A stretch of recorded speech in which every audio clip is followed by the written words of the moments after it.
नमस्ते सबैजनालाई, म बज्र बस्नेत। आज मिति 2082 साल मङ्सिर महिनाको 20 गते।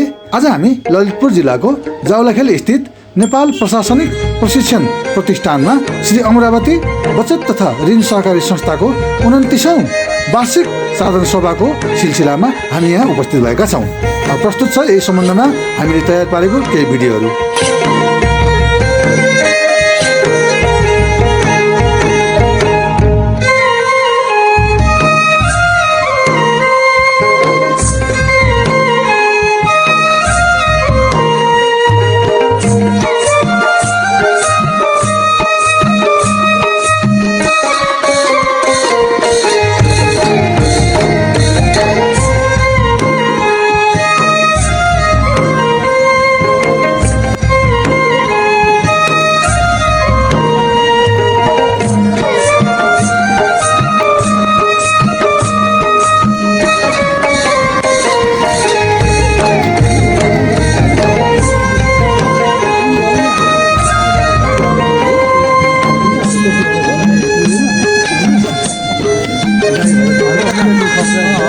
त्यो सजिलै पुग्छ है ल काट्नु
कमल खरेल मलाई ग्यासमै आएर बसिदिनको लागि म हार्दिक अनुरोध गर्न चाहन्छु। र म कार्यक्रमको बारेमा थोरै सदस्यहरू समक्षमा जानकारी गराउन चाहन्छु। यो हामी अब तीनटा प्रतिवेदनहरू हाम्रोमा छन्। अध्यक्षज्यूले प्रस्तुत गर्ने प्रतिवेदन, लेखा समितिले प्रस्तुत गर्ने प्रतिवेदन, लेखा परीक्षक प्रतिवेदन। आदरणीय शेरदादी महानुभावहरू, यहाँहरू सबैको हार्दिक स्वागत तथा अभिनन्दन गर्दै यस संस्थाको 29औं वार्षिक साधारण सभा सम्बन्धी आर्थिक वर्ष 81-82 को वार्षिक प्रतिवेदन प्रस्तुत गर्नुपर्दा म अत्यन्त हर्षित भएको छु। शेरधनी महानुभावहरू, विभिन्न आरोहहरू बीच संस्थाको आर्थिक सूचाचकमा सुधार ल्याई विगत वर्षहरूमा सदस्यहरूलाई केही न केही प्रतिफल उपलब्ध गराउँदै आएको बेहोरा यहाँहरूलाई अवगत नै छ। यो सिपाहीहरूको सानोतिनो दुःख तार्नको लागि तिनीहरूलाई सहयोग गर्नको लागि तिमी र म मिलेर एउटा संस्था सङ्गठन गरौँ, सहकारी संस्था, र त्यसलाई चाहिँ अमरावती नाउँ राख्नुहोस्। र त्यही अमरावती नाउँ राखेर अमरावती भनेको कहिले कहिले नपर्ने अमर रहने संस्था यो सृजना भएको हो। र विगत 29 वर्षदेखि यो संस्थाले शिक्षा, स्वास्थ्य, रोजगारी र आयमूलक कामको लागि सिपाहीहरूलाई सहयोग गर्दै आएको छ। स्वास्थ्यको लागि हामीले चाहिने यो क्याटालग अपरेसनदेखि अरू पनि हामीले दिइरहेको छौँ। तपाईँहरूकै शुभकामना आशीर्वादले त्यसको लागि गोली धन्यवाद दिन चाहन्छु। र अमरावती सहकारी संस्थाले अब मेरो काल सायद यो नै मेरो आखिरी मैले भनिसकेँ सम्बोधन हुनेछ। म तपाईँहरूको संस्थाको संरक्षक भएर बस्छु। त्यसकारण संरक्षकको हैसियतले यो संस्थालाई परेको साह्रो गाह्रोमा म सक्दो प्रयास गर्दैछु, जुन चाहिँ नि मैले अहिलेसम्म गर्दै आएको छु। र संस्थालाई अब मैले हस्तान्तर गर्दैछु योग्य यहाँका बोर्डको नयाँ बोर्डहरू हुनुहुन्छ। र अब मैले मेरो अध्यक्षको बदलामा पहिले उपाध्यक्ष हुनुपर्नेको सहायकप्रति गणेश भण्डारी हुनुहुन्छ। र त्यति भन्दै तपाईँहरूले यसो संसदको आफ्नो परिवारसँग छुट्टी मनाउने दिनमा पनि यहाँ उपस्थित भएर हाम्रो हौसला बढाउनुभयो, त्यसको लागि मुरी धन्यवाद। यसरी नै आगामी वर्षहरूमा पनि तपाईँहरूको साथ सहयोग दिनुहोस्। यति भन्दै मेरो सानो मन्तव्य तपाईँहरूलाई यही टुङ्गाछु। धन्यवाद।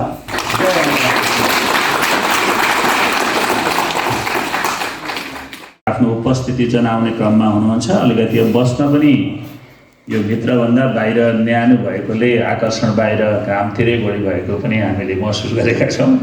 त्यसले गर्दा यसलाई पनि मध्यनजर गरेर हामी कार्यक्रम धेरै लम्ब्याउँदैनौँ।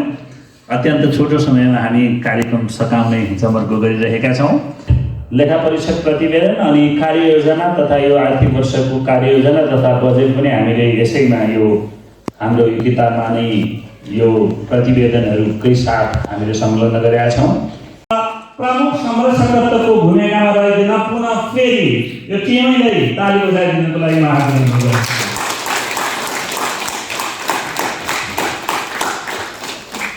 हजुरले आफ्नो यस अमरावती बचत तथा ऋण सहकारी संस्था लिमिटेडको साधारण सभा समक्ष यो प्रतिज्ञा गर्दछु कि मेरो सामर्थ्यले भ्याएसम्म सञ्चालक समिति अब लेखा समितिको सदस्यका नाताले सबै सभा समक्ष तथा बैठकहरूमा नियमित रूपले भाग लिनेछु तथा संस्थाको विकास र सदस्यको हितका लागि इमानदारी तथा पवित्र हृदयले पक्षपात रहित तरिकाबाट निर्णय लिनेछु।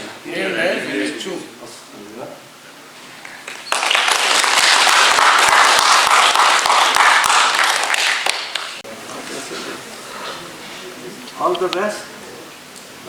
शपथ कार्यक्रमलाई शुभकामना र बधाई। आज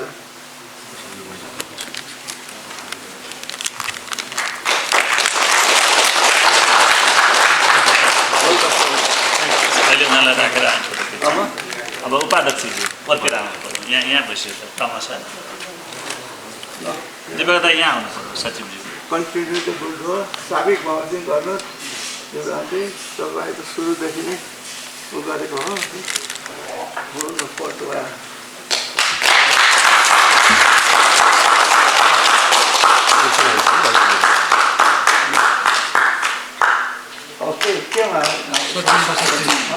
सचिव सदस्य सचिव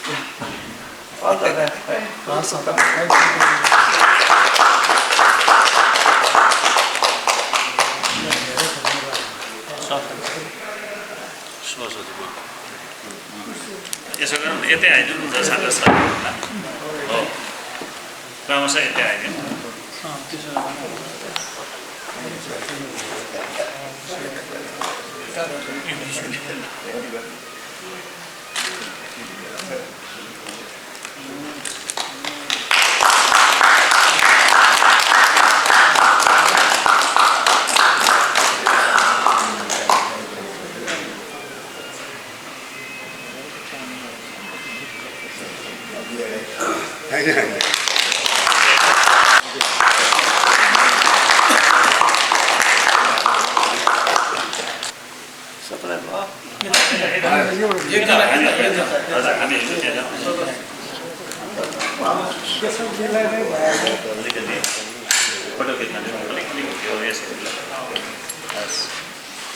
सब्जी पनि पाए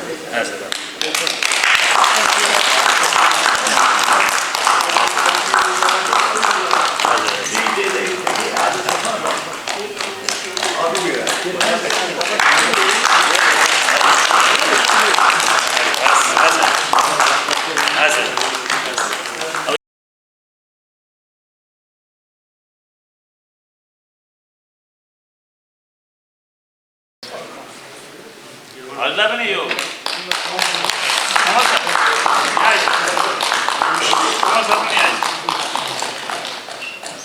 हाम्रो लेखा परीक्षण बिग्रियो भने त फेरि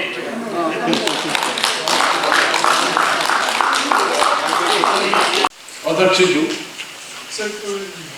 र यस अमरावती बचत तथा ऋण सहकारी संस्था लिमिटेडका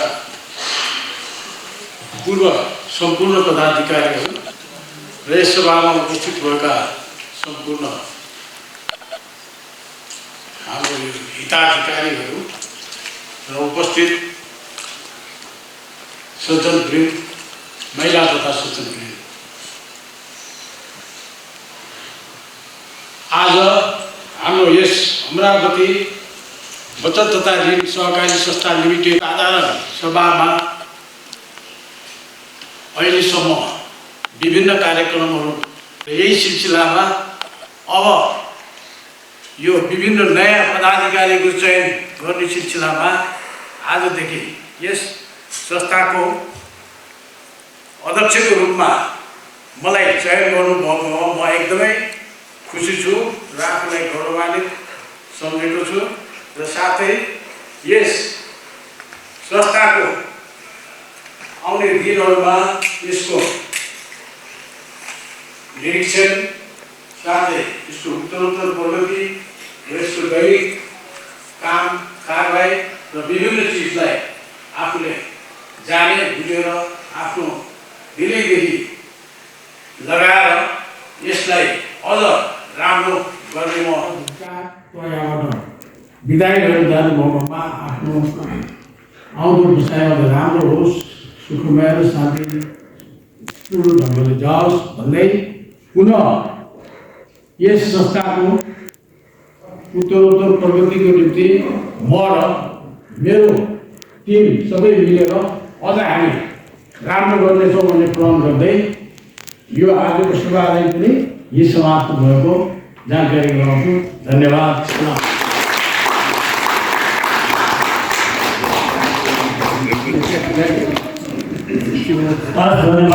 सभा विषय भइसकेको छ। सम्पूर्ण सदस्यहरूले हाम्रो केही खानपिनको व्यवस्था छ, यो सबै खानपिनमा भाग लिएर मात्रै घर गइदिनुको लागि अनुरोध गर्न चाहन्छु र म पनि बिदा हुन्छु। धन्यवाद।